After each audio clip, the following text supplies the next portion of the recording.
Boa noite. É um prazer tê-los aqui para a nossa segunda palestra desse semestre. Antes de apresentar o nosso palestrante, eu gostaria, primeiro fazer uma propaganda dos nossos canais, tanto no Facebook quanto... desculpe, é porque eles querem que eu apareça também no Facebook. Então, a gente está sendo transmitido ao vivo pelo Facebook. Esses são os nossos canais. As palestras todas do Física ao Entardecer depois são editadas e disponibilizadas no nosso canal do YouTube. E vocês podem saber sobre as próximas palestras no site do próprio IFT. Lá a gente também fala um pouquinho sobre o programa. Outra coisa é que, em função da mais importante fotografia tirada esse ano,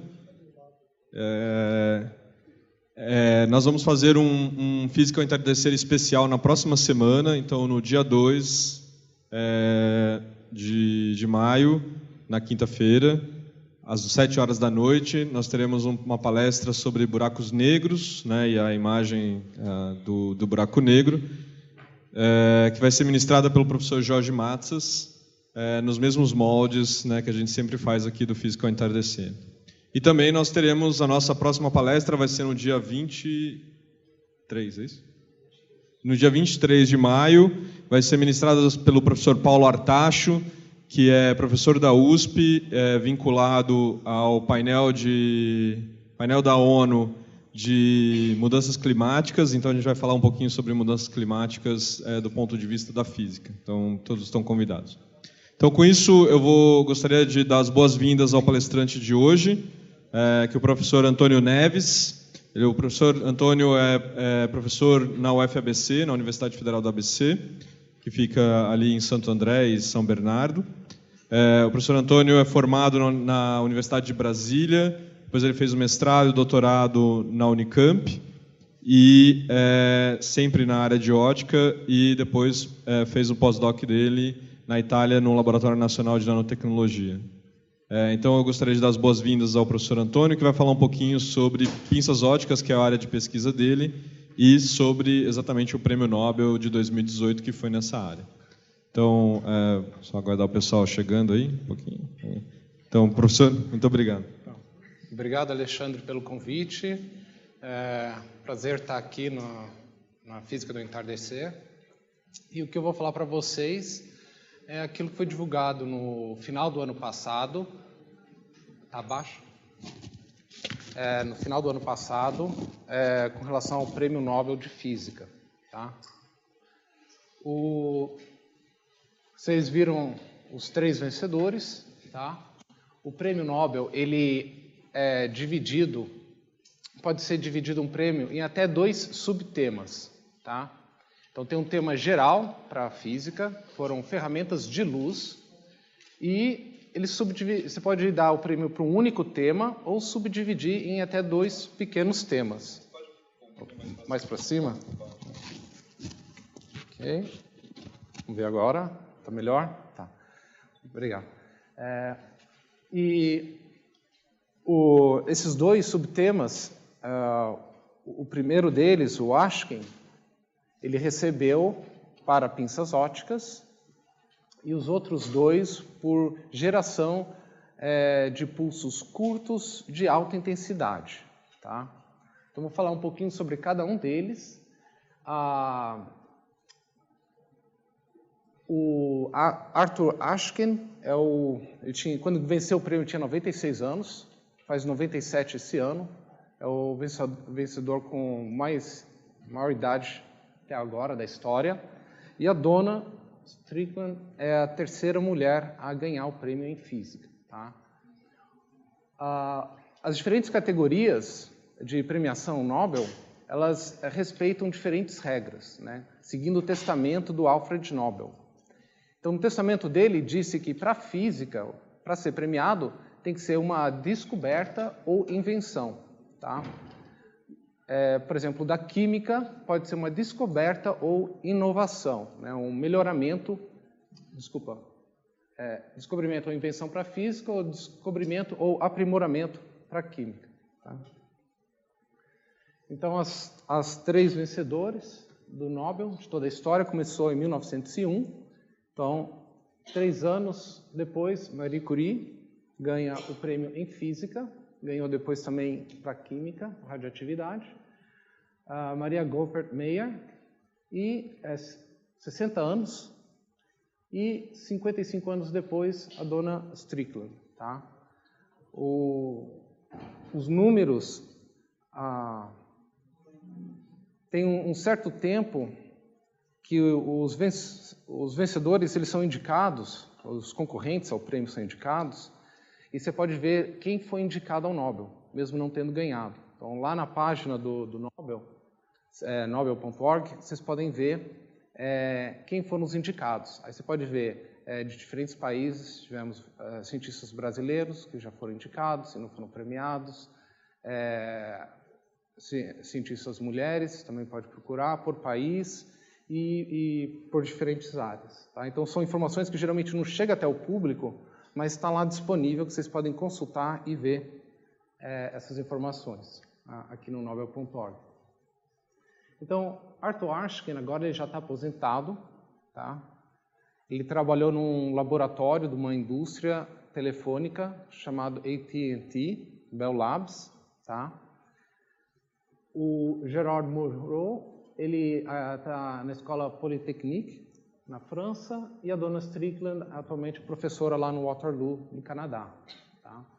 Ela foi aluna de doutorado do Moreau, e o primeiro artigo dela foi esse aqui, que é o citado do Nobel. Tá?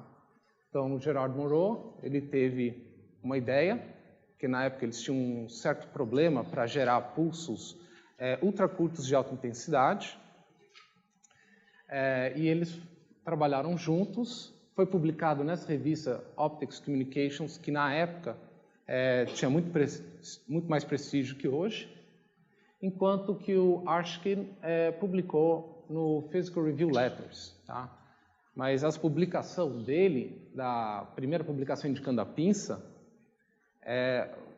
foi um pouco difícil de ser publicado, porque dentro do Bell Labs, antes de você ter o seu trabalho para publicar numa revista, você tinha que passar por um parecer interno. Então, os seus colegas vão ler seu trabalho de modo anônimo, vão julgar, é bom, não, pode mandar para a revista, não.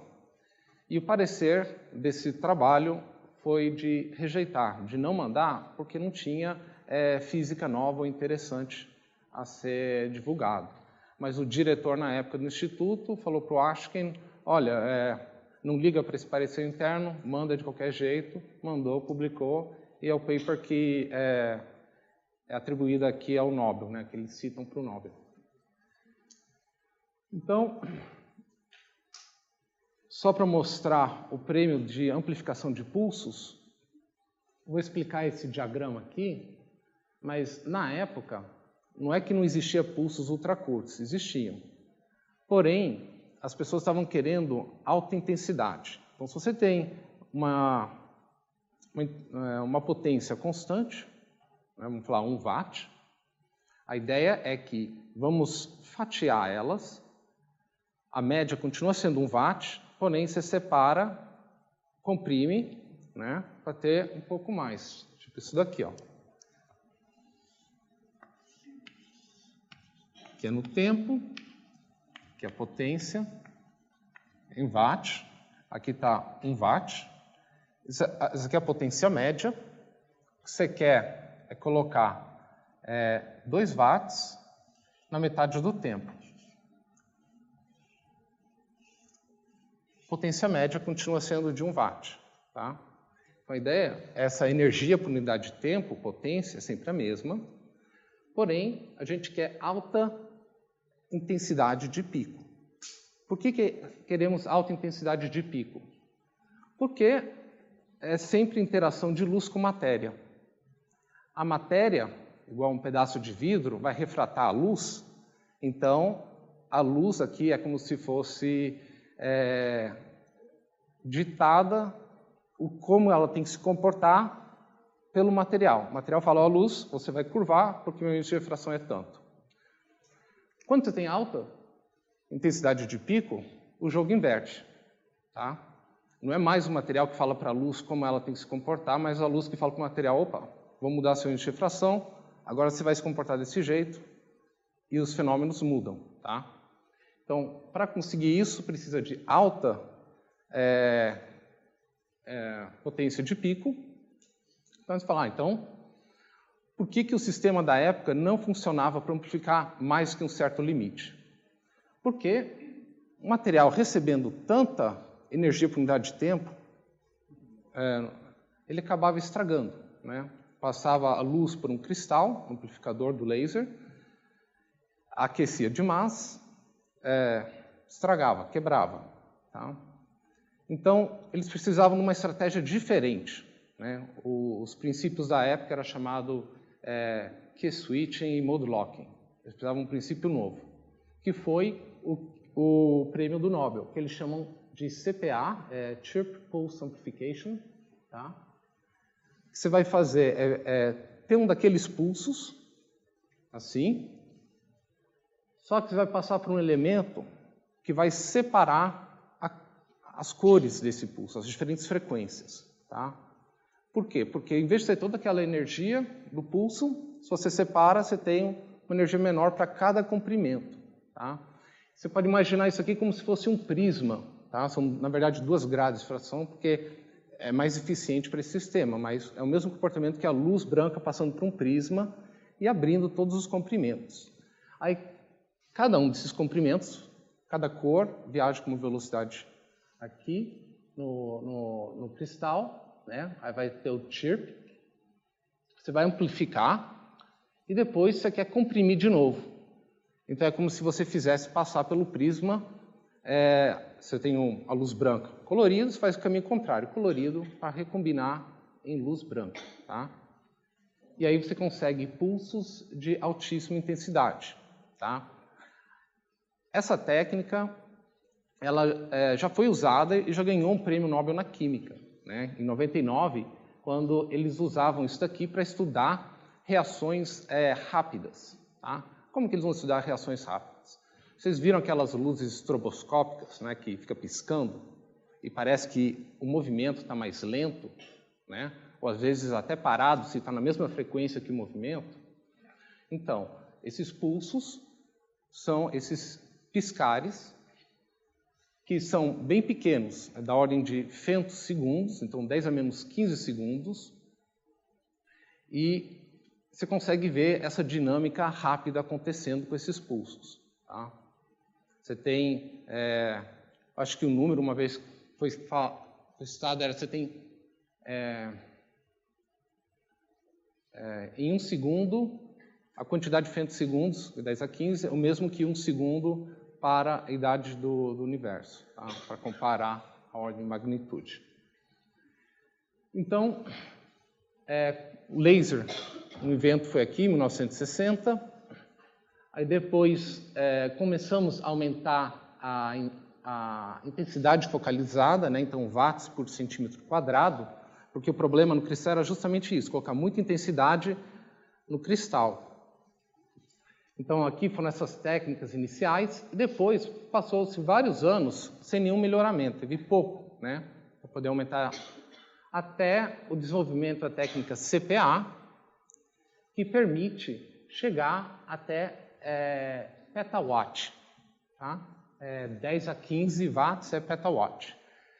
Petawatt é o quê? É 1000 vezes toda a energia gerada pelas usinas do nosso planeta, as usinas elétricas. Isso tudo está num pulso, né? É a potência de pico. Então, o que podemos fazer com esse tipo de laser ou essa tecnologia? Bom, o laser, igual esse pontador, está na luz do visível. A energia dele, a gente conta em elétron-volts. Então, imagina a carga do elétron, um elétron, num campo de 1 volt. Essa energia que ele ganha de elétron-volt é o equivalente à energia dessa luz aqui, tá? Dessa cor vermelha. Então, podemos, com laser, passar da interação de luz com matéria normal, refração, para caracterizar determinado material, algumas propriedades que que o material tenha, para resfriamento de átomos, né? Então, ir para energias baixíssimas de microelectronvolts até nanoelectronvolts, tá? Mas com esse pulso, o interesse é ir para energias altíssimas, gigaelectronvolts, teraelectronvolts, tá? Porque para campos amplificados, altíssimos, vocês conseguem acelerar o elétron e até próton, tá? Então, estão sendo construídas na Europa infraestruturas grandes justamente para estudar esses efeitos de aceleração de prótons. Então, é um regime de ótica nova, que eles chamam de ótica relativística, mais ou menos aqui, e ultra-relativística quando você está acelerando prótons. Tá? Então, essas aí são áreas para futura geração de interessados. Então, isso aqui é o dano, né, que pode ser causado se você usa lasers que não são pulsados, por exemplo, aqueles que você vê nas notícias, que arma laser para derrubar mísseis. Tá? Então, um laser que vai ter uma alta potência e contínuo, tá? Porque ele quer realmente danificar o material. Agora, você talvez queira fazer algo delicado no material. Por exemplo, a tela do celular de vocês, smartphone. Ela quebra fácil, né? Você bate, cai, rachou, trincou. Como é que eles cortam aquele pedaço de vidro para colocar naquele seu aparelho? Aquilo lá é feito com um laser pulsado, tá? Porque se fosse o laser contínuo, ia ser tanta intensidade que ia aquecer, o material ia expandir, trincar, quebrar. Então, o pulsado permite que esse calor, o material nem percebe, tá? Como se foi lá e dá um tapa bem rápido, nem percebeu que apanhou e consegue fazer esses pequenos cortes cirúrgicos e pequenos, quanto menor o pulso, né? Isso daqui é com relação ao prêmio dos pulsos, dos Triple Pulse Amplification, que é metade do prêmio Nobel, então cada um recebeu um quarto, né? O Gerald Mourou e a dona Strickland. E metade do prêmio foi para o Arthur Ashken. Então, só para ter ideia do laboratório onde ele trabalhou na época, que é o AT&T Bell Laboratories, teve 9 prêmios Nobel saindo de lá. Tá? Então, a descoberta do transistor, temos a CCD, esfriamento de átomos, radiação cósmica de fundo e o último agora, pinças ópticas, na época do Arthur Ashken e o colaborador dele, visualizando lá as partículas biológicas que eles conseguiam manipular com isso. O laboratório Bell Labs, o que saiu a mais de lá? Muitas coisas. O sistema de celular, o TDMA, CDMA, a rede de celular, veio de lá. Sistema Unix, a linguagem C. Então, é um lugar que teve muitas descobertas. E quem foi para lá, que eu conheci, foram 3 postdocs na época, foram fazer postdoc lá. O professor Brito Cruz, o diretor científico da FAPESP, Hugo Fragnito e Carlos Lenz, que quando eu fiz minha pós-graduação na Unicamp, eles estavam todos lá no departamento de eletrônica quântica. E cada um deles foram diferentes épocas do ano lá para o Bell Labs, trabalharam, fizeram pós-doc. No caso, o Lenz, ele foi o meu orientador e ele trabalhou com o Arthur Ashken e trouxe a pinça pela primeira vez para o Brasil. Tá? Então, só para ter uma ideia da sequência então, antes de falar da pinça, fala, por exemplo, de pulsos ultracurtos, que era a área do professor Brito. O trabalho dele, né, esse aqui, teve, acho que,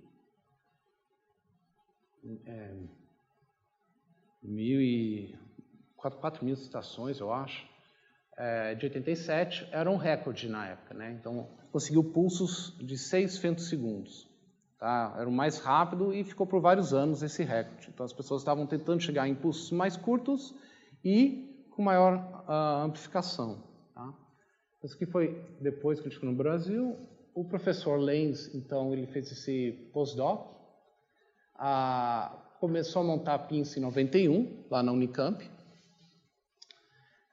Teve colaborações com o Hemocentro, que fornece células sanguíneas para poder estudar essas propriedades de células sanguíneas. Vou mostrar para vocês. Em seguida, o professor Nussensweig, da Federal do Rio, também adquiriu uma pinça. O primeiro trabalho, né, geralmente demora um certo tempo, especialmente na área experimental, até você ter todo o equipamento, montar, calibrar, ter tudo funcionando, até você colher os frutos, né, demora um certo tempo. E a colaboração lá com o Hemocentro era justamente para estudar essas propriedades mecânicas em células sanguíneas. Tá? Então, isso aqui no Brasil foi o primeiro trabalho experimental com a pinça. Depois temos na UFMG, o professor Oscar Nassif, também comprou a pinça dele lá em 99. Depois, em 2001, na Unicamp implementamos uma pinça com feixes ultra-rápidos, né, porque a gente quer colocar feixes ultra-rápidos junto com a pinça, justamente porque com o laser a gente pode ditar ao material como ele vai se comportar. Né? Fala, eu quero que você se comporte desse jeito, então você recebe essa potência. O trabalho do Rio, né, foi publicado aqui em 2002, criando um medidor de potência. Então você imagina que você vai ter uma luz, você vai focalizar numa lente, igual a do Sol, a lupa, né? Você queima o papelzinho lá concentrando a luz do Sol. Então, se você concentrar a luz de um laser com uma lente, numa região, você também vai aquecer. Quanto é que você vai aquecer? Tem como medir, numa pequena região, quanto ela aquece absorvendo? Né? Pois você trabalha aqui, vendo o quanto uma bolinha de mercúrio aquecia dentro de uma armadilha. E depois fizeram o trabalho aqui de calibração da pinça. Esse aqui é o professor Lenz lá no laboratório, né, na época que começou a ser divulgado na revista FAPESP.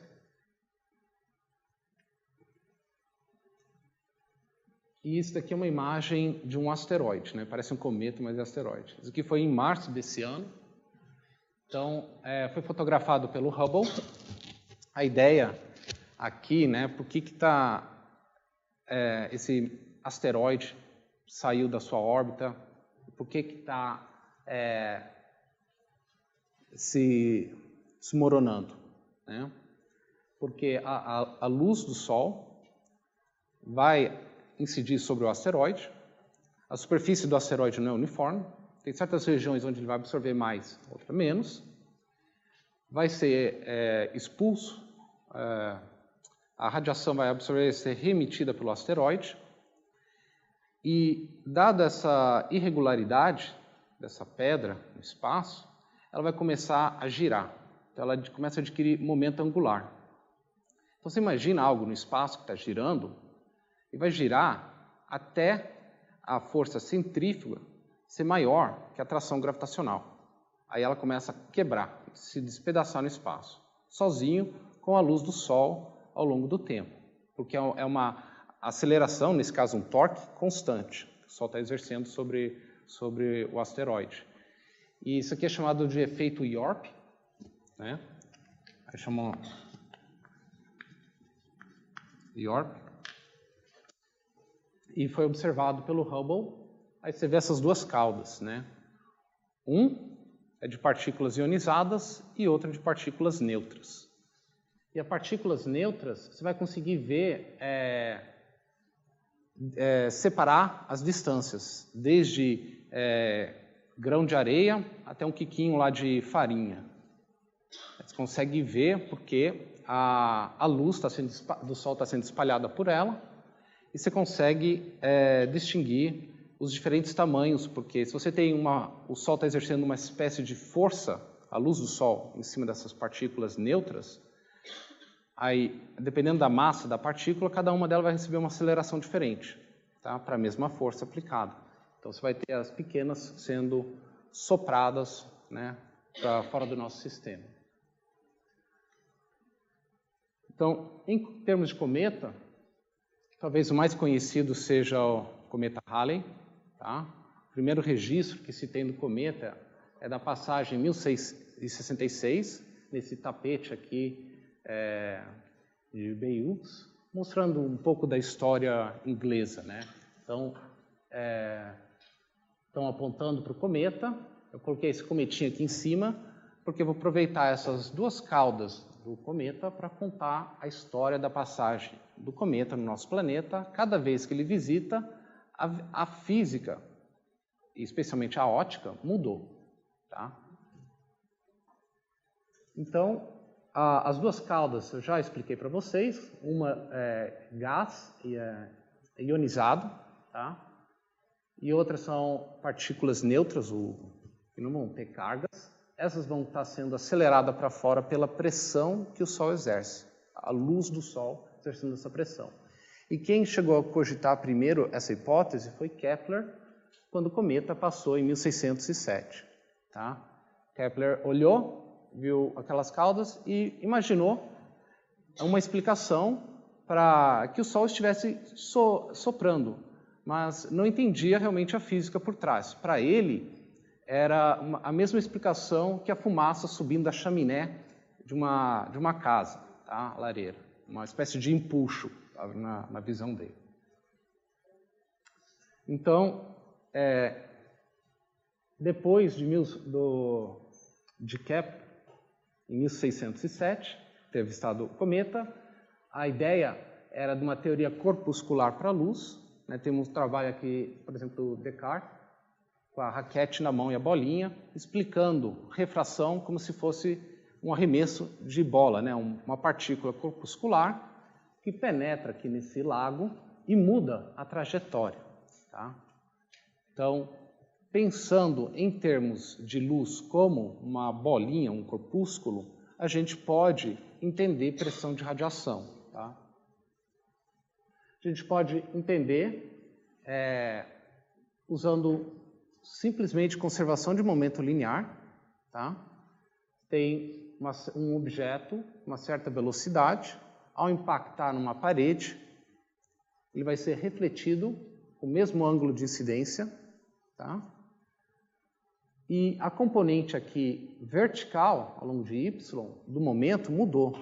Né? Para ele ter sofrido essa alteração, no momento do impacto, a parede deve ter exercido uma força igual, né, que a bolinha exerceu sobre a parede, para poder, naquele instante de impacto, poder alterar o momento da bolinha. Tá?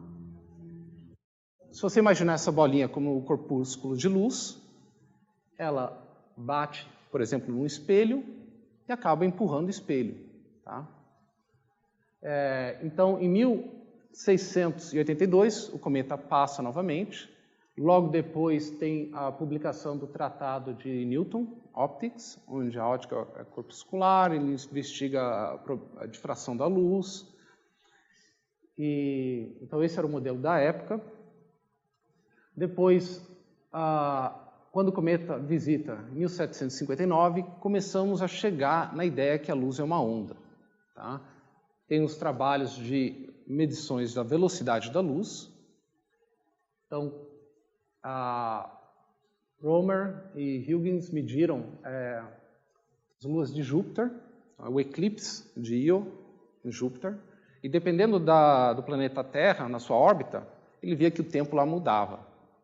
Então, vendo essa mudança, ele consegue determinar um valor para a velocidade da luz em 220 mil km por segundo. Tá? Em seguida, 1729, aí depois passou o cometa, né? Bradley faz a mesma coisa com estrelas, né? Está mais distante, à medida que a Terra gira, ele chamou isso de aberração da luz, é uma espécie de paralaxe. Como é que funciona o paralaxe? Você está no litoral, você vê os navios no horizonte, lá no mar. Parece que o navio mais longe está andando mais devagar que o mais perto, né? É uma velocidade aparente que você está observando. mesmo tipo de observação para estrelas faz ele chegar num valor bem próximo à velocidade da luz, 1% aí de erro. Tá? Isso já em 1729.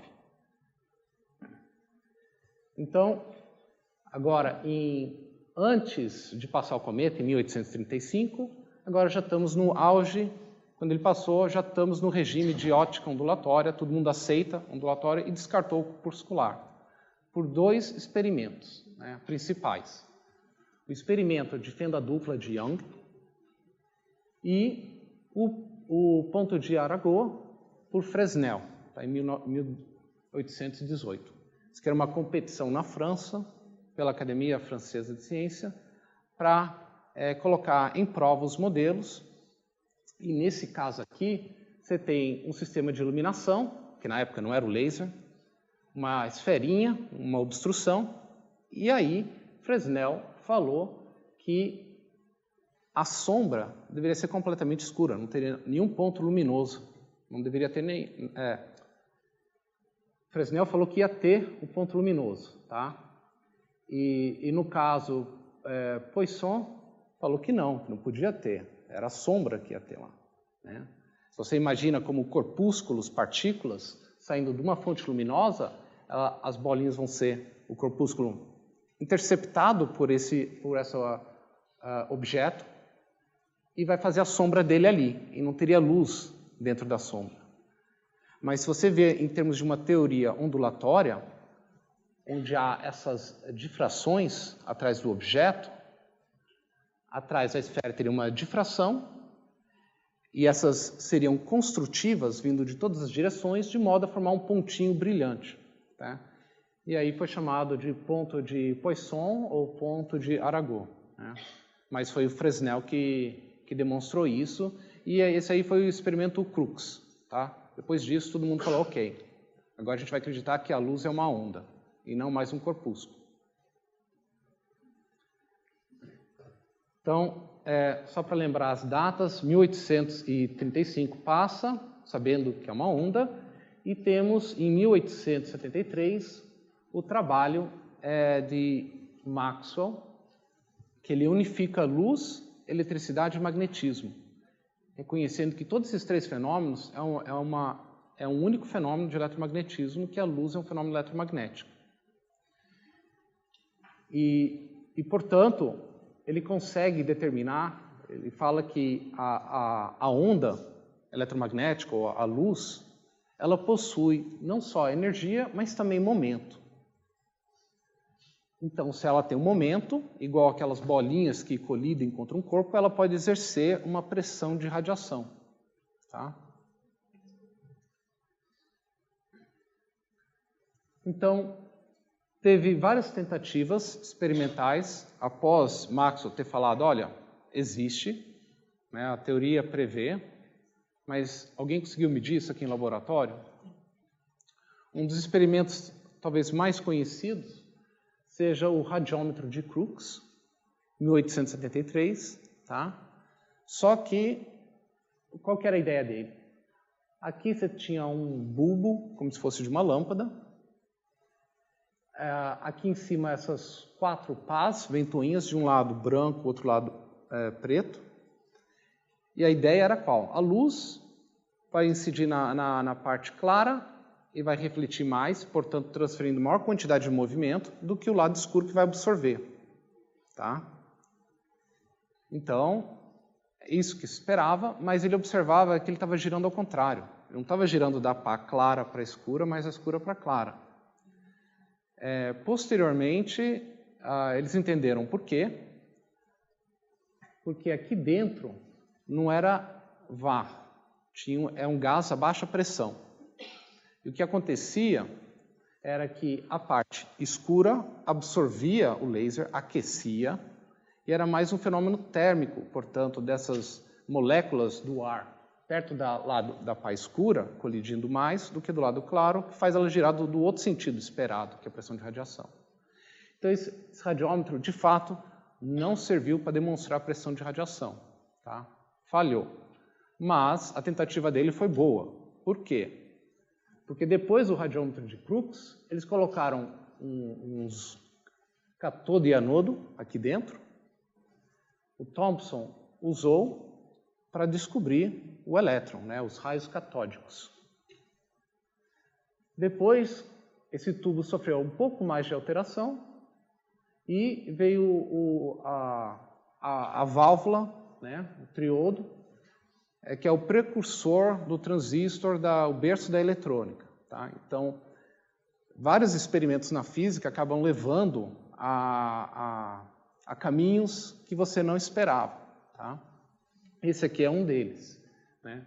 O problema de Crookes também é que em 1873 era difícil conseguir fazer vácuo, porque eles tinham uma outra corrida tecnológica que era de passar do estado gasoso para líquido para vários gases, oxigênio, nitrogênio, hidrogênio, todos eles estavam querendo começar a alcançar o estado líquido desses gases. E quando eles conseguem fazer isso, eles conseguem fazer cada vez mais vácuo melhor. Tá?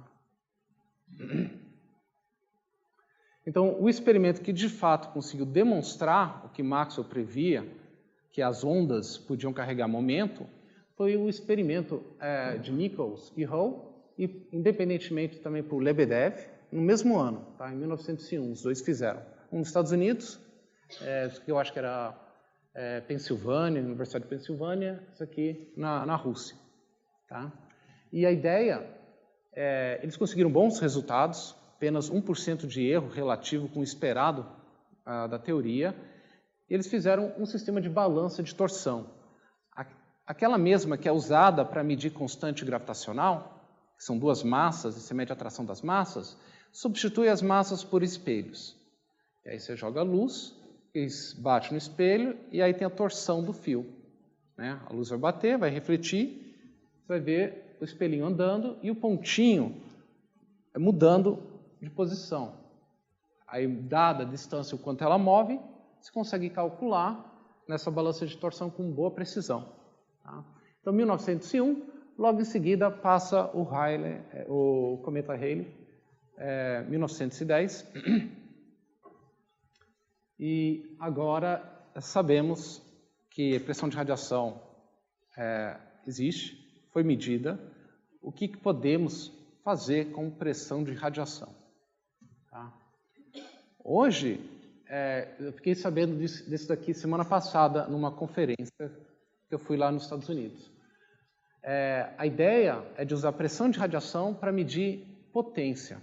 Então, imagina que você está com um daqueles lasers de alta potência militar para bater mísseis, interceptar mísseis. Se você colocar qualquer coisa na frente dele, vai estragar, porque a maior parte dos detetores ele determina aquecendo, absorvendo a energia do laser, aumentando a temperatura e registrando então qual seria a potência. Só que se você jogar um laser tão potente num detetor desses, vai estragar. Né? Então a ideia é de usar para medir alta potência a pressão de radiação. Então o sistema aqui do NIST, que é o Instituto Americano para Padrão de Constantes, que ele mede e metrologia, é de colocar dois espelhos altamente refletivos, tá? Em paralelos, e aí ele atua como um capacitor. Assim que o laser empurrar isso daqui para baixo, esse pequeno deslocamento você consegue medir com uma alteração da capacitância. E aí consegue, através da pressão de radiação, medir a potência. Tá? Eles estavam até querendo fazer uma nova definição para a potência através de grandezas fundamentais da pressão de radiação. Mas, por enquanto, eles estão fazendo esses medidores de potência. Então, vocês devem ter visto várias notícias sobre pressão de radiação, pelo menos nos filmes, vocês vão ver Jornada nas Estrelas, Star Trek, Raio Trator, Captura a Nave Inimiga, o Star Wars, né? Tem um episódio que eu acho que é o episódio 2, a nave viajando lá no espaço, lança uma vela dourada, capta a energia do Sol e viaja até o outro planeta. Né? Então esse sonho de viajar com a luz O primeiro relato que temos foi de Júlio Verdes. Tá? Nesse livro, da Terra para a Lua, ele chega lá como no lançamento de uma cápsula dentro de um canhão gigantesco. Tá? Mas ele comenta no livro que, possivelmente, no futuro, podemos visitar a Lua, outros planetas, até outros sistemas, usando eletricidade e luz. Né? Mas de onde ele conseguiu essa ideia? No mesmo ano, ele é contemporâneo do Maxwell. Tá? Eles devem ter se encontrado, ou alguém no intermediou, e pode ter começado essa ideia de viagem. Né? Depois, o próximo é o Arthur C. Clarke, que tem esse pequeno conto chamado Sunjammer, onde é uma corrida espacial com essas velas. Então, tudo obras de ficção. E depois, o divulgador científico, né, Carl Sagan, que fundou a Planetary Society, começa a divulgar velas solares para poder fazer viagens. Né? Qual a vantagem da vela solar? Bom, se você só tem uma vela no espaço, você não precisa carregar com você todo o combustível, né? Que é pesado. E aí você precisa de um motor com uma potência maior para poder carregar, acelerar toda aquela massa. Então, é extremamente vantajoso porque você não precisa do combustível. Ele pode usar a luz do sol, ou podemos até ajudar essa vela aqui da Terra atirando o laser contra a vela, para empurrar ela um pouco mais ainda. Tá? Então, obra de ficção? Não. Tá? Em 2010, a Agência Espacial Japonesa, a JAXA, lançou o Icarus, tá? Para Vênus, e é uma vela com 20 metros na diagonal, de um material bem fino, tá? 7,5 microns. Isso aqui é 1/10 de um fio de cabelo. É a espessura da vela. Tá? Mas como que ela funciona, essa vela? Como é que ela vai navegar até até chegar em Vênus? Bom, ela vai precisar de energia, por isso que você tem esses painéis fotovoltaicos aqui, que também são bem finos, 25 microns, 1/4 de um fio de cabelo. Tá? Então, essas são tecnologias de ponta que tínhamos lá pouco antes de 2010, antes do lançamento. Isso tudo tem uns 350 quilos e, em 6 meses, conseguiu alcançar 100 metros por segundo. Tá?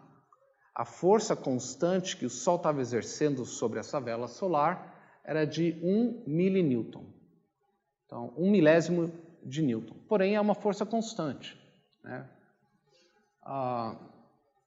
Mas para você ir num outro planeta, você precisa mudar a direção dessa vela. Né? Que nem você está navegando no mar lá, ou no lago com a vela, você precisa mudar ela. A estratégia que eles fizeram para mudar a direção dessa vela é de incorporar aqui em amarelo telas de cristal líquido, né? Que nem a tela do computador. Então, você desliga lá o computador, a tela está escura, se você coloca lá uma imagem clara, ela fica brilhante. Né? Então, ela muda, você consegue mudar essa refletividade. Então, se você permite que um lado tenha mais refletividade que o outro, ela vai girar. Tá? Isso permite, então, guiar ela no espaço. Depois, os japoneses e os americanos conseguiram lançar também um com sucesso. O problema que a Agência Espacial Americana conseguiu foi o sistema de lançamento da vela. Era como se fosse uma caixinha cúbica, estendiam um mastro, puxava lá em cima e abria assim a vela. Tá? Os japoneses foram um pouco mais espertos, porque toda essa vela estava dobrada aqui dentro desse tambor. E à medida que o tambor girava, pequenas massas que ficavam na ponta dessas velas, por inércia, estendiam e abriam. E simplesmente ele só precisou acionar um sisteminha para girar, para estender e abrir toda a vela. Então, de fato, foram bem espertos e conseguiram o primeiro vela solar. lançamento. Só para ter ideia de aqueles de vocês aqui que viram um pouco de energia e momento da luz, né? Isso aqui é a energia da luz, isso aqui é a constante de Planck, velocidade da luz, comprimento de onda. Então, a energia da luz está relacionada ao comprimento de onda. Por isso que eu falei para vocês que esse pontador aqui no vermelho está na faixa de electronvolts de energia. Tá? E o momento, que classicamente é a massa vezes a velocidade, para luz, você pode escrever desse jeito. Constante de Planck dividido pelo comprimento de onda. Então, se eu sei a energia e o momento, nesse pontador aqui, que é de 1 miliwatt, quantos corpúsculos de luz, né, quantos fótons eu vou ter aqui dentro? Que agora a luz é um pacote de energia, né? Estamos em 1910, berço da mecânica quântica. A luz começa a ter uma outra natureza, não é somente corpuscular, não é somente ondulatória, dependendo, ela pode ser trabalhada de modos diferentes. Tá? Então, o número de partículas de quanta de luz, você pode fazer a potência, então potência watts é joules por segundo, dividido por energia em joules, você vai saber quantos pacotes de luz por segundo temos. Então, simplesmente sabendo a segunda lei de Newton, que a força é a variação do momento pelo tempo, multiplicando pelo número de quantos de luz incidindo em um espelho, que vai refletir perfeitamente, então o momento, a mudança do momento vai ser 2 vezes, né? Por isso que tem esse 2 aqui. A gente vai achar que é 2 vezes a potência dividido pela velocidade da luz. Então, quanto maior a potência do laser, maior a força que ela vai exercer. Tá? Então, esse pontador laser de 1 miliwatt, ele consegue empurrar o quê? Então, 1 miliwatt dá aproximadamente 7 piconewtons. Pico é 10 a menos 12. Tá? Então, é extremamente pequeno. A luz do Sol, né? Se é meio-dia aqui em São Paulo, a gente sabe...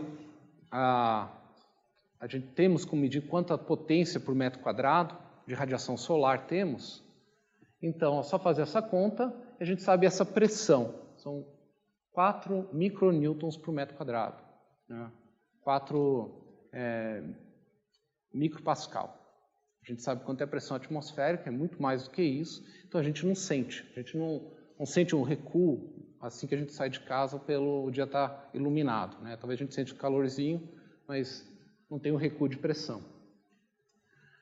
Então, equivalente a 7 piconewtons é uma gotícula de água. Se você pegar uma gotícula de 5 microns, né, então são gotículas que você encontra em neblina, nuvens, tá, antes de formar realmente a gota para não ter mais a sustentação da convecção, para ficar lá nas nuvens. Então, aí ela é compatível, ou seja, se a força-peso de uma gotícula é de 5 piconewtons e eu ajusto a minha potência do laser de 5 piconewtons contra ela, a força resultante é nula e a velocidade, se era repouso, continua de repouso. Tá? Não muda. Então você consegue parar ou acelerar pequenos objetos. Então, a pinça óptica, o prêmio do Arthur Ashken, é justamente na levitação mais conhecida, que recebe o nome de pinça óptica. Se você imaginar isso daqui como sendo uma objetiva de microscópio, que nada mais é que uma lente que consegue focalizar muito bem, tá? Uma posição bem pequena. Se você consegue ter esse ponto com muita intensidade, você consegue transferir muita potência contra uma pequena objeto. Vamos imaginar que nossa gotícula é uma esfera. O que acontece se a gente trata cada um dessa intensidade, esse feixe, como um raio de luz? Né? Igual que vocês vão fazer exercícios lá, os problemas de refração da luz. Imagina esse raiozinho de luz. Se ele atravessa uma gotícula, ela vai refratar.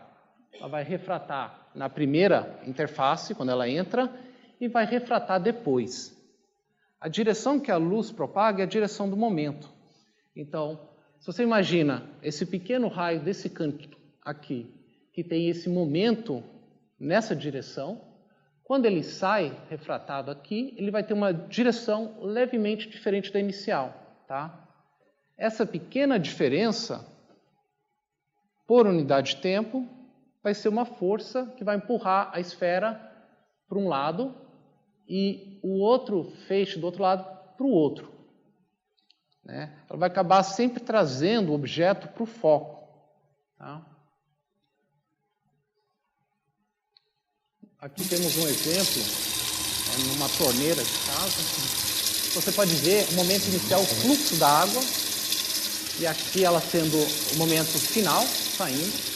Você tem essa diferença aqui, esses dois vetores de momento, e a reação, portanto, é esse vermelho. Então essa água está empurrando a colher para lá. Você colocar ali, você vai sentir a colher sendo empurrada. Porém, se você colocar a sua colher desse jeito, note que a água vai curvar aqui na superfície e vai sair para cá agora. Então, o que você está sentindo na colher é uma força nessa direção aqui, puxando ela para dentro do fluxo da água. Tá? Isso aí é um efeito Coanda, que a água segue essa superfície, né? Mas o princípio é o mesmo. Se você imaginar somente as moléculas da água como sendo esses pacotes de luz, esses quanta, você só precisa ver antes e logo após a interagir com o objeto, para saber o quanto o objeto sofreu com o feixe de luz. Isso aqui é mais para indicar que pinças ópticas não é a única técnica para poder medir forças, e forças pequenas. Tá? Tem várias outras técnicas. A mais conhecida é esse aqui, é chamado microscópio de força atômica. Praticamente é uma agulha bem fina que consegue interagir com a superfície do material, e a deflexão dessa agulha é registrada e a gente sabe quanto ela é dura ou não, quanto ela é flexível, e dependendo da força necessária para deixá-la flexível, você sabe a força com qual está atuando ou interagindo com o seu objeto. Tá? Só que o problema do microscópio de força atômica é que ele não é tão mole assim. Tá? Ele tem uma constante elástica maior que da pinça óptica. A pinça óptica é mais macia, isso permite estudar objetos macios, sem danificar eles. Se você imaginar uma célula, se você colocar lá a ponta em cima dela, você pode acabar estragando ela, mas se você for com a luz, você pode apertar ela bastante até soltar, que você não vai acabar estragando a sua célula. Tá? A vantagem também é que a luz pode entrar dentro do objeto. Então não precisamos manipular a célula, mas as organelas dentro da célula. A gente pode pegar elas sem ter que abrir a célula. Tá? Como a gente faz isso? Simplesmente escolhendo cores para o seu laser. Tá? Tipo essa cor vermelha vai estar aqui. Isso aqui é hemoglobina. Quanto mais alto, maior a absorção. Então absorve bastante aqui no visível. E a água absorve bastante no infravermelho. Então a melhor escolha do laser é aquele onde tem a menor absorção, porque a gente não quer que o objeto absorva e aqueça, né? Especialmente objetos biológicos, porque chegando a uma certa temperatura, depois estraga. Tá? Então, a escolha popular é desse laser aqui, perto de 1000 nanômetros, que é o comprimento de onda, que é o infravermelho, você não enxerga, porém é onde tem um mínimo, e é o laser mais popular usado, né, para as técnicas de pinça. Então, só para fazer uma linha de tempo, se a gente começar aqui do invento da microscopia, né, com o trabalho de Hooke, que examinou pequenos objetos, com a descoberta do laser, né, tivemos a primeira armadilha aqui em 1970. Tá? Então, por que eu associei o microscópio e o laser? Tá? Esses são os dois instrumentos que você precisa fazer a pinça ótica. Mas o microscópio, antes, permitia você apenas participar como observador. Você via a célula, você via o espermatozoide nadando, mas você não podia pegar. Né? Igual toda criança fala, eu quero ver, na verdade ela quer ver, pegar e mexer. Com a técnica de pinça, permite ganhar esse grau de liberdade, o tato, né? Você consegue pegar as coisas e mexer dentro do microscópio. Então, a primeira técnica do Aschken foi justamente aquela armadilha de levitação, onde a pressão aqui de radiação, e você tem a força-peso, ele conseguia monitorar a posição para saber, aumenta a potência, reduz a potência de um modo bem rápido para manter ela lá levitando, uma pequena esferinha de vidro. Tá? Mas ele não estava feliz com isso, ele queria mover. Para isso, ele tentou fazer dois lasers contrapropagantes, né? Que podemos prender objetos simplesmente pegando, empurrando dos dois lados. Tá? E aí ele consegue prender e mover no espaço. Ele faz essa armadilha contrapropagante, em 1978. Mas ele percebeu, quase que por acaso, porque ele queria mais potência para segurar objetos mais pesados, falou, então vou focalizar, colocar uma lente de alta focalização. Quando ele fez isso, ele percebeu que ele conseguia segurar e mover no espaço a esferinha com um único feixe. Não precisava de dois, um vindo de um lado e o outro. Apenas um com feixe altamente focalizado era o suficiente para fazer com que a partícula fosse atraída ao foco do seu sistema. Isso aqui foi em 1968, mesmo ano da passagem do cometa Halley de novo, a última vez que passou aqui no nosso planeta, tá? Perto do nosso planeta. Então, logo depois dessa técnica, surgiu muitas aplicações biológicas. Bactérias foram aprisionadas, espermatozoides, DNA, cromossomo.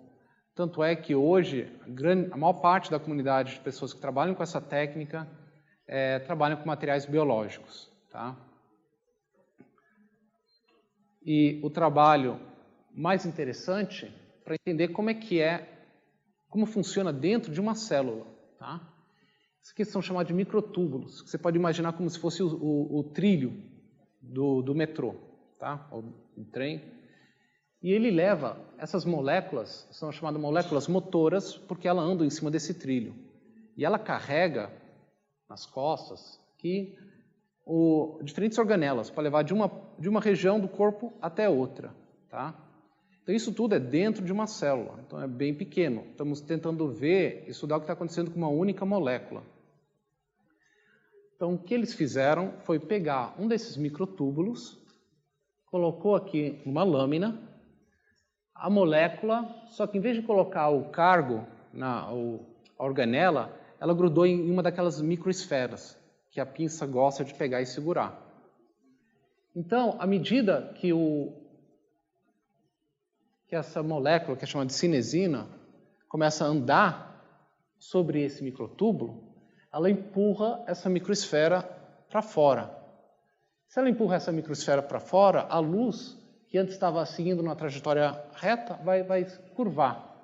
Né? E medindo esse deslocamento da luz, a gente consegue medir o quanto ela está andando.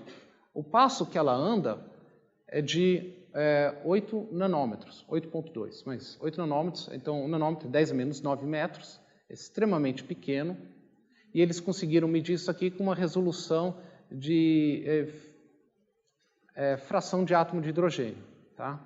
É de fração de angstroms, tá? Então, essa aqui é uma das medidas com maior resolução que foi obtida até agora com a pinça óptica. Foi publicado na Nature, pelo grupo do Bloch, em 93. Tá? E essa técnica de detecção é o que é usada hoje na maioria das armadilhas, por ser altamente sensível a esses pequenos deslocamentos. Tá? Tudo isso surgiu, o estudo em kinesina, porque temos no corpo as células nervosas, né, elas são extremamente compridas, e se você acha que a informação de um canto até o outro, ela vai por difusão, igual o chá, você coloca em infusão lá o seu saquinho de chá na água, você tem que esperar um certo tempo para que comece a notar aquela coloração atravessando. Será que é o mesmo mecanismo para transmitir as informações de um neurônio que é comprido dentro do nosso corpo de um ponto ao outro? Né? Muitos cientistas na época duvidavam e acreditavam que tinha essas moléculas motoras. Tá? São elas que trafegam e carregam esses pacotes dentro das células. E foi essa medida aqui, aquela que conseguiu medir de fato o passo e o andamento delas. Tá? Então, no começo de 1990, o que aconteceu com as pessoas que estavam trabalhando na área de pinça? Foi uma época de desenvolvimento tecnológico. Tá? Melhoraram-se os lasers, começaram a ter muitas armadilhas pela implementação da pinça holográfica. Tá? Então, em vez de você imaginar que você precisa de uma lente para ter um único foco, a gente pode gerar um holograma lá no foco, do jeito que você quiser. Então, você pode fazer esse sisteminha aqui, andar, girar, dançar, passar um por dentro do outro, fazer tudo isso com essas pinças holográficas. Tá? Em 97, teve o Prêmio Nobel para o Steve Chu, Claude Tanjudy e William Phillips pelo aprisionamento de átomos neutros, tá? Usando luz como armadilha. Steven Chu, ele trabalhou com o Ashken, que foi vencedor agora do Nobel. Tá? O Ashken passou para o Steven Chu todas essas técnicas de medições. Tá? E quando eles ganharam o prêmio, em 97, ele ficou realmente decepcionado, porque foi ele o descobridor e o inventor da técnica de pinças. Tá? Então, ele ficou esperando por esse prêmio muito tempo, tá? Desde 97. Então, lá em meados de 2000, começaram a ter muitas empresas que começaram a vender kits de pinças. Compra o nosso, porque antes você tinha que ir no laboratório e montar a sua própria, pegar o laser, as lentes, fazer todo o sistema de alinhamento e montar a sua própria pinça. Tá? Agora, vários grupos podem comprar. A Sociedade de Ótica, tá, comemorou os 40 anos do descobrimento da pinça em 2010. Livro de física em pinça começou a sair só em 2015, um livro didático. E em 2018, o Ashken recebeu finalmente o Prêmio Nobel. Tá? Metade de um prêmio pelo descobrimento de pinças e as suas aplicações biológicas. Porque foi ele quem primeiro começou a aplicar na parte biológica. Estava verificando o vírus, aprisionando o vírus de tabaco, mosaico tabaco, um vírus. E depois de deixar lá um certo tempo, veio um dia depois, ele notou que as partículas dele mudou lá e nadava com velocidade maior, tinha que ser um tamanho muito maior que vírus, e percebeu que ele também estava aprisionando bactéria. Né? Deixou lá um tempo, a bactéria chegou. O sistema dele não era, sendo físico e não biólogo, não tinha todo o cuidado para a parte de contaminação, de deixar o ambiente ser contaminado. Então, se você não deixa a sua pinça lá de um dia para o outro, com certeza você pega bactérias. Tá? Várias vezes já até peguei algumas. Então, aqui é onde estamos hoje. O cometa Halley vai passar a próxima vez em 2061. E aí a ideia que fica é o que vamos encontrar. A ótica que nós temos vai mudar de novo, vai avançar alguma dessas técnicas para poder fazer alguns experimentos inovadores, desbravar novas áreas da física, novas fronteiras de conhecimento. Então, só esperar para saber o que vai acontecer. Então, aqui para finalizar, queria só mostrar a minha experiência com pinça, tá?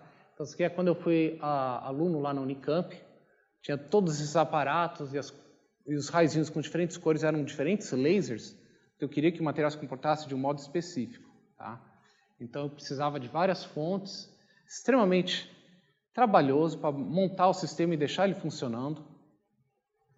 Aí depois eu fiz meu pós-doutorado na Itália.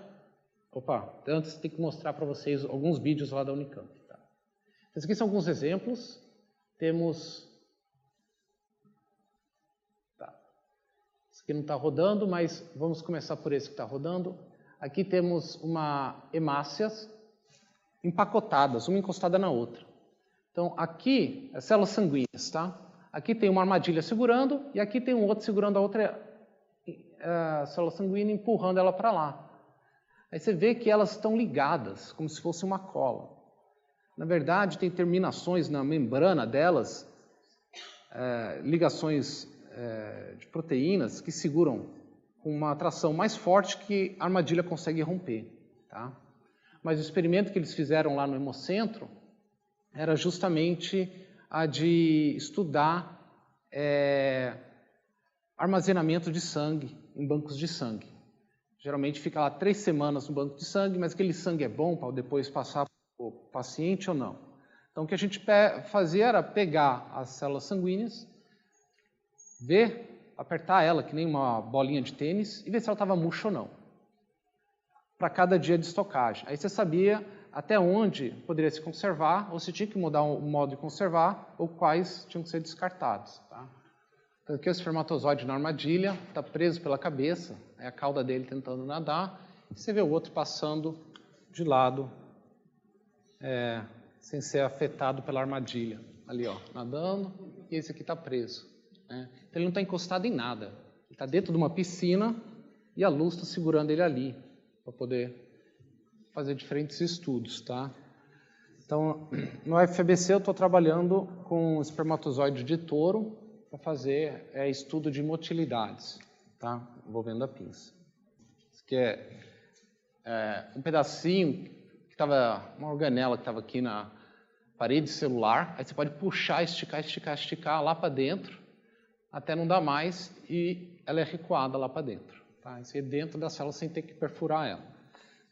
Então aqui, ó, foi feito um furo e você vê o material desse compartimento celular sendo vazado pelo outro. Esse furo foi feito porque usamos um laser. Tinha 2 lasers. Tá? Esse aqui é o laser para aquecer. Então você aquece, rompe o material e aí tem um fluxo trazendo tudo de uma célula para outra logo ao lado.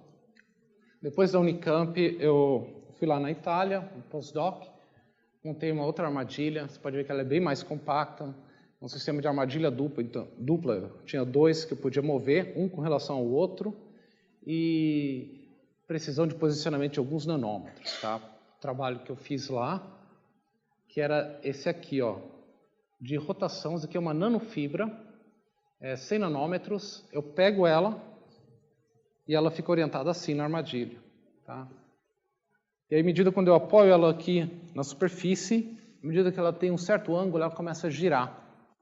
Dependendo do ângulo e da potência, ela tem uma certa velocidade de rotação. E isso aqui era porque na época começou esses estudos de ter grandes laboratórios acontecendo em pequenos chips, do tamanho de uma moeda. Né? Fazer toda a reação para estudar doenças, qualquer coisa assim, mas um laboratório portátil e descartável. E o problema é que quando você tem um fluxo numa escala tão pequena, ele não gosta de misturar. Tá? É difícil misturar, então você precisa de algum agente externo para poder girar, e a ideia que a gente estava tendo junto com outros grupos era de usar justamente a força de radiação para poder girar essas nanofibras. Tá? E esse aqui é o sistema lá em Santo André, mais compacto ainda, né? Esse aqui já é um kit comercial.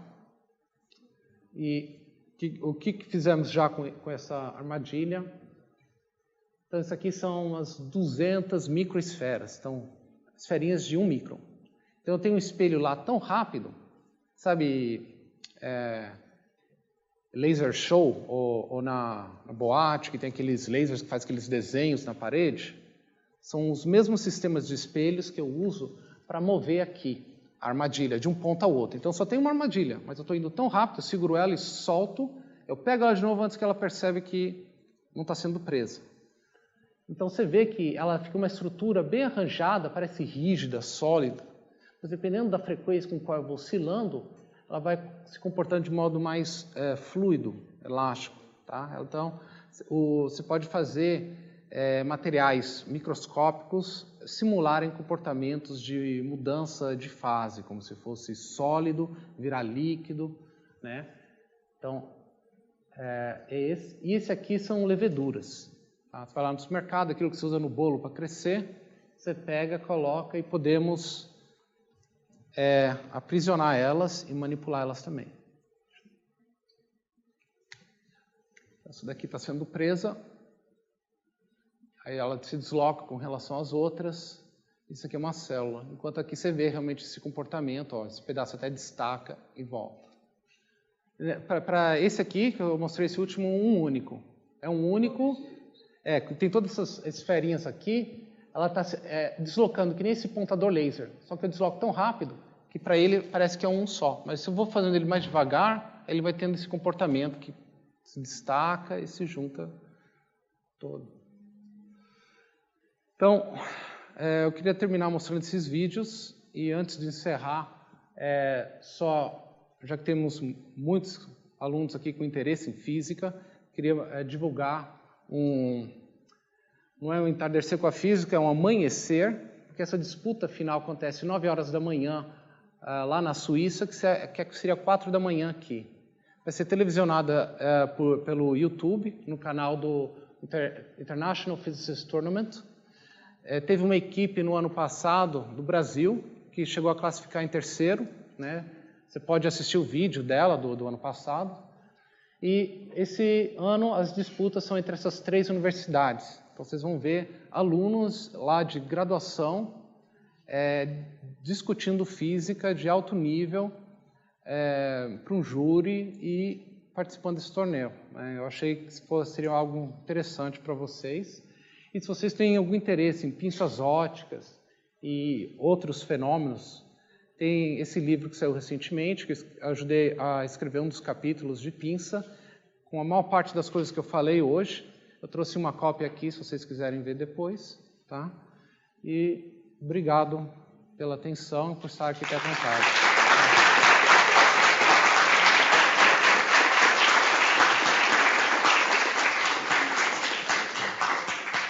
A gente tem tempo para perguntas?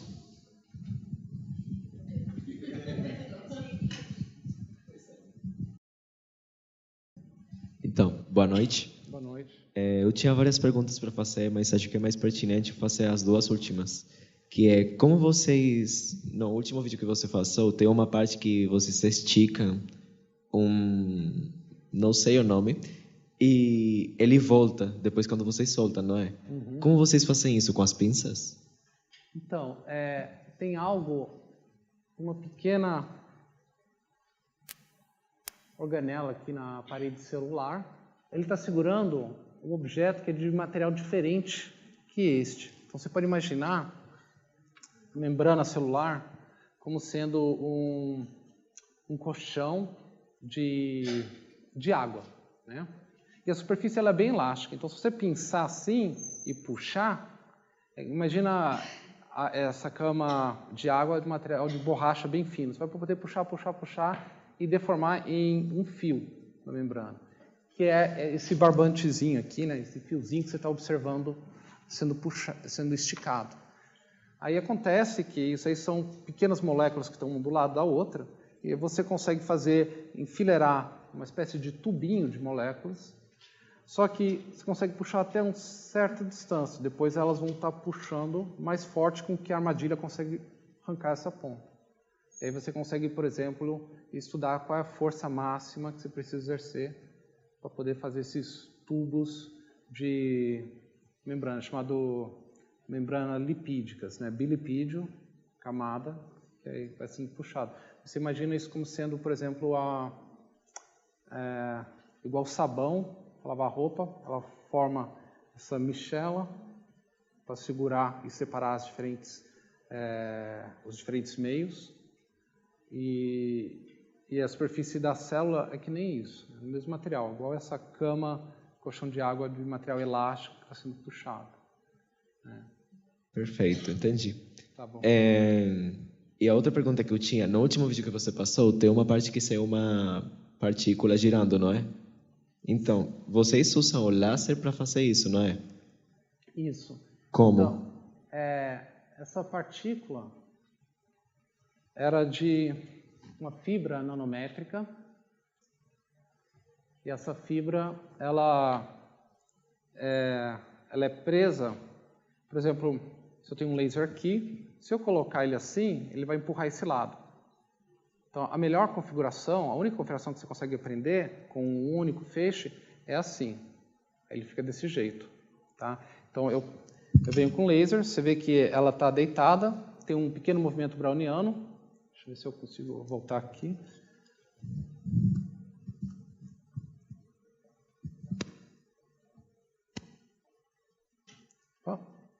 Bom,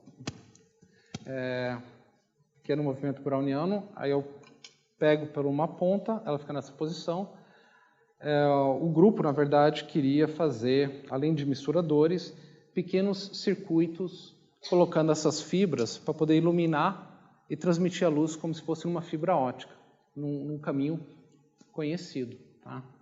Só que quando eu fui empurrar ela contra a superfície, eu vi que ela começava a girar, ela deslizava na superfície, porque eu tratava o vidro para ser bem deslizante. Tá? Então ela derrapa, imagina uma superfície colchão de ar ou um bloco de gelo. Se eu empurrar contra essa superfície, vai deslizar. E isso aqui é uma coisa que eu não falei, mas a luz, ela possui momento. O momento que vocês mais conhecem é o momento linear. Mas também tem o momento angular, tá? o de giro. Tá? Então, a luz possui tanto momento linear quanto momento angular, e você pode trocar com objetos momento linear, ou seja, forças, empurrar, variação do momento linear, variação do momento angular, torques, você faz elas poder girar ou não. Então, tem vários grupos que usam feixes de laser especiais exclusivamente para poder girar objetos, pequenos objetos. Por quê? Porque à medida que ele está girando dentro de um fluido, a velocidade com qual ela consegue girar depende da viscosidade desse fluido. Né? O fluido é mais ou menos viscoso. Então, você pode fazer estudos e descobrir essa propriedade de viscosidade de fluidos dentro de célula. Então, tem pessoas que colocam pequenas esferinhas para poder girar com feixe especial e conseguem medir viscosidades no interior de uma célula. Esses aí são os exemplos de giros também. Mas aqui era uma estrutura linear, que nem a caneta, né? Que é 100 nanômetros, que seria uns 1000 vezes mais fino que um fio de cabelo. Comprimento de 6, então 1/10 de um fio de cabelo. E essas estruturas elas não são rígidas, elas são flexíveis também, por ser material polimérico.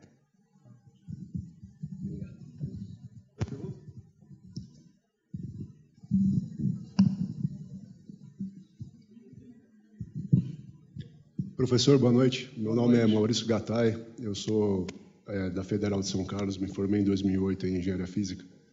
Estou aqui que eu sou um apaixonado pela física, me distanciei dela hoje. Todos nós. Me surgiu uma dúvida a hora que o senhor falou que a gente poderia pinçar um material. No começo dos experimentos, a gente conseguia pinçar com dois feixes ópticos. Então, se você quisesse levantar o microfone, você pinçava por aqui e levantava ele. Isso. Depois o senhor falou que evoluiu para uma única pinça, para um único feixe. Eu tive uma dúvida que o senhor acabou de falar do momento angular. Eu imagino, então, eu gostaria que o senhor me confirmasse se essa minha dúvida, esse meu chute, na verdade, né? A hora que você pinça a matéria com um único feixe de luz, esse feixe de luz, eu imagino que ele não é mais ele não incide mais perpendicularmente à matéria, mas é tangencialmente e por conta do momento ele puxa ela para o lado, é isso? É mais ou menos isso. Vou fazer aqui, ó. Então, se isso aqui é a nossa esfera, que é o centro dela, um feixe que vem assim, tangencial, vai ser refratado, então ele não vai mais seguir essa trajetória. E ao sair aqui, ele vai ser refratado outra vez. Opa. E aí o momento final está nessa direção. O momento inicial está aqui, a energia não mudou, porque a gente escolhe um laser que não tem absorção para não mudar a cor, o comprimento de onda. E essa mudança do momento assim faz com que a reação, então a luz empurra a esfera empurra a luz de força igual, intensidade contrária, para cá. Então, se você joga um feixe assim, essa esfera vai deslocar para cá. É um único feixe. Aí a gente tem que imaginar um conjunto de feixes da luz. Então, só funciona para materiais transparentes, opacos. Transparentes. Opaco, ele não vai... Aí ele vai receber toda aquela energia, acumular, como é um laser contínuo e não pulsado, vai acumular, vai estragar, vai aquecer, tudo. A gente usa sempre a transparência, por isso que naquele gráfico de absorção eu falei, o laser é esse infravermelho, que é onde tem a menor absorção geral. Seguindo nessa direção, então tem que estar dentro de um líquido ou pode ser no ar? Tá, então, a maior parte das aplicações é dentro do líquido, que é mais fácil, tá, de pinçar, mas tem trabalhos também de aerossóis, tá, dessas gotículas no ar, que você prende ela para poder estudar, por exemplo, a composição de aerosol de atmosfera, para determinar determinados reagentes químicos que tem lá dentro ou não, dos poluentes, tá? E também se pode criar vácuo para não ter essa resistência da viscosidade e atingir altíssimas rotações. Tá? Os trabalhos mais recentes agora estão sendo publicados são pessoas fazendo vácuo, prendendo a esfera e girando ela o mais rápido que ela consegue, né? Com a luz. Oi, boa noite. Eu queria primeiro parabenizar você pela palestra. Obrigado. É uma quantidade enorme de informações que eu acho que você conseguiu passar com uma clareza surpreendente. Eu tô com uma dúvida, na verdade, eu queria te perguntar quais são os menores objetos que você consegue manipular com a pinça óptica e se a gente consegue relacionar isso com computação quântica, se, por exemplo, a gente poderia usar as pinças, não sei se na verdade isso já é usado assim, ou se vai ser usado mais para frente para a gente fazer manipulação do spin dos elétrons usando as pinças. Tá. As menores partículas que conseguimos aprisionar, daquilo que eu já consegui pegar ouro de 40 nanômetros, tá? Mas tem pessoas que já fizeram menos que isso também. Partículas dielétricas, ou seja, transparentes, que não absorvem, tem uns 10, 20 nanômetros, tá? Por aí assim. Menor que isso, aí você está indo para uma outra área, que é aquele de aprisionamento de átomos, né? Átomos frios, que é o que é usado para essa parte de computação quântica, né? Que é a ideia de fazer essa manipulação com aprisionamento de átomos frios, e aí você precisa de recursos extra, além da luz. Então você usa até armadilhas magnéticas e luz, né? Para poder fazer essas manipulações.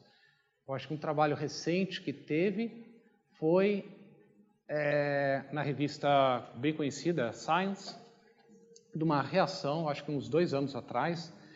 Uma pesquisadora pegou um átomo de sódio, um outro de césio e conseguiu fazer a reação, juntar 2 átomos, formar essa molécula e monitorar tudinho, né?